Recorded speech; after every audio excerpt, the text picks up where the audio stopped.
আজকে আমরা এমন একটা গুরুত্বপূর্ণ স্বাস্থ্য সমস্যা নিয়ে কথা বলবো, যা নিয়ে অনেকেই খোলাখুলি আলোচনা করতে একটু ইতস্তত করেন, কিন্তু এর সঠিক তথ্যটা জানা সবার জন্যই খুব জরুরি। তো প্রথমেই যে প্রশ্নটা আসে, এই সমস্যাটা কি শুধুই একটা ব্যক্তিগত লজ্জার ব্যাপার? উত্তরটা হলো একদমই না। এটা কোনো ব্যক্তিগত ব্যর্থতা নয়, বরং এটা একটা স্বাস্থ্যগত সমস্যা, আর এর সমাধানও সম্ভব। বেশ, তাহলে চলুন একটু গভীরে যাওয়া যাক। সবার আগে বুঝতে হবে এই সমস্যাটা ঠিক কী এবং ডাক্তাররা এটাকে কিভাবে দেখেন। ডাক্তারি ভাষায় এই সমস্যাটিকে বলা হয় ইরেকটাইল ডিসফাংশন। সহজ করে বললে এটা এমন একটা অবস্থা যেখানে লিঙ্গ মিলনের জন্য যথেষ্ট দৃঢ় হতে পারে না বা সেই দৃঢ়তা বেশিক্ষণ ধরে রাখতে পারে না। আর সবচেয়ে বড় কথা হলো, এটা খুবই সাধারণ একটা স্বাস্থ্য সমস্যা, তাই এটা নিয়ে লজ্জা পাওয়ার কিছু নেই।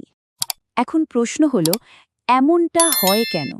এর পেছনের কারণগুলো যদি আমরা ঠিকঠাক বুঝতে পারি, তাহলে দেখবেন সমাধানের পথ খুঁজে পাওয়াটাও অনেক সহজ হয়ে যায়। চলুন মূল কারণগুলো কি কি সেটা একবার দেখে নিই। এই সমস্যার পেছনের কারণগুলোকে আমরা মূলত তিনটে ভাগে ভাগ করতে পারি। প্রথমটা হলো মানসিক, মানে আমাদের মনের অবস্থা, যেমন অতিরিক্ত চাপ বা দুশ্চিন্তা। দ্বিতীয়ত শারীরিক, মানে শরীরে অন্য কোনো রোগ বা সমস্যা থাকা।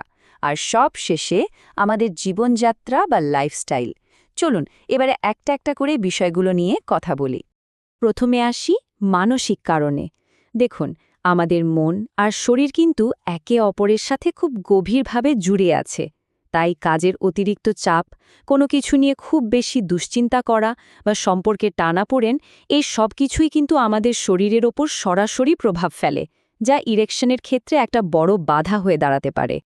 এরপর রয়েছে শারীরিক কারণ।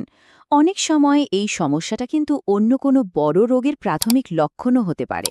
যেমন ধরুন ডায়াবেটিস বা হাই ব্লাড প্রেশার থাকলে শরীরের রক্তনালীগুলো, বিশেষ করে লিঙ্গের ভেতরের সূক্ষ্ম রক্তনালীগুলো ক্ষতিগ্রস্ত হয়, ফলে রক্ত চলাচল কমে যায়।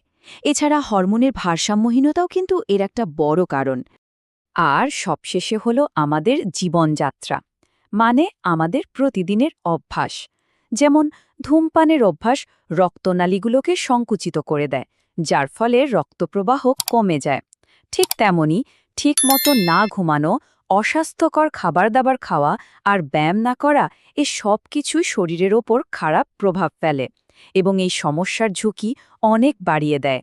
এই ব্যাপারটা নিয়ে আমাদের সমাজে কিন্তু অনেক ভুল ধারণা চালু আছে। চলুন সেরকমই একটা খুব বড় ভুল ধারণা আজ ভেঙে ফেলা যাক। অনেকেই ভাবেন যে এটা বুঝি শুধু বয়স্কদেরই সমস্যা, কিন্তু সত্যিটা হলো এটা যে কোনো বয়সের পুরুষেরই হতে পারে। কারণ এর পেছনের যে মানসিক, শারীরিক বা জীবনযাত্রার কারণগুলো নিয়ে আমরা কথা বললাম, সেগুলো তো বয়স দেখে আসে না, তাই না? তো সমস্যার কারণ জানা গেল, ভুল ধারণাও ভাঙল। এখন সবচেয়ে জরুরি যে প্রশ্নটা, সেটা হলো এর থেকে বেরিয়ে আসার উপায় কি।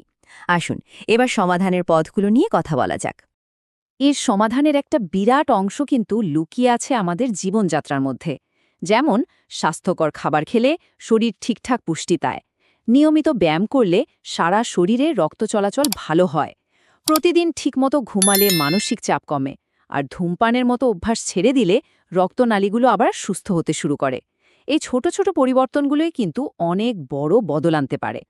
কিন্তু ধরুন, জীবনযাত্রায় পরিবর্তন আনার পরেও সমস্যাটা থেকেই যাচ্ছে, তাহলে কখন বিশেষজ্ঞ বা ডাক্তারের সাহায্য নেওয়া উচিত?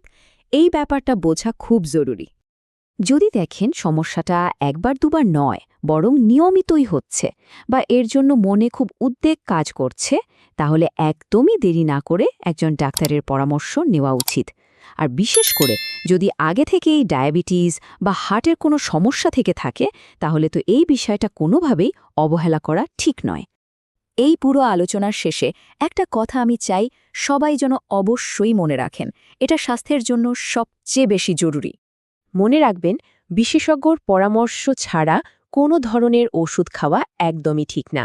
অনেকেই লজ্জা পেয়ে বা না জেনে ভুল ওষুধ খেয়ে ফেলেন, কিন্তু আসল কারণটা না জেনে চিকিৎসা করাটা শুধু ঝুঁকিপূর্ণই নয়, এটা মারাত্মক বিপদও ডেকে আনতে পারে।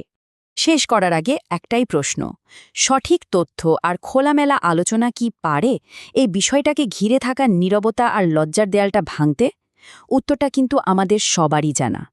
সুস্থ থাকুন আর সচেতন থাকুন।